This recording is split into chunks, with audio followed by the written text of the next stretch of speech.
world. You've probably seen me before solving the Rubik's Cube 3 by 3, eyes closed. Now, I'm going to solve it again with my eyes closed. Now, this is a 2 by 2, and you may be thinking this is the same old, boring, crazy thing, and you cannot stand this again because you've seen it too many times. But don't worry, it's not. Believe me.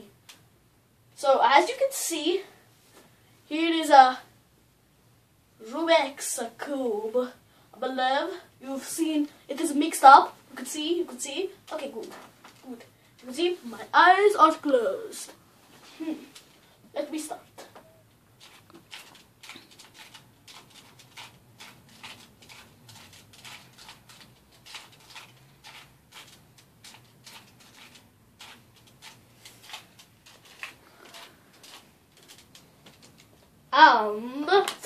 There you have the Rubik's Cube. Thank you.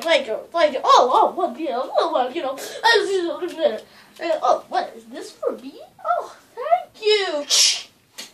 Thank you. Oh, yes, this one's better. Thank you. If you think you can do it, call me.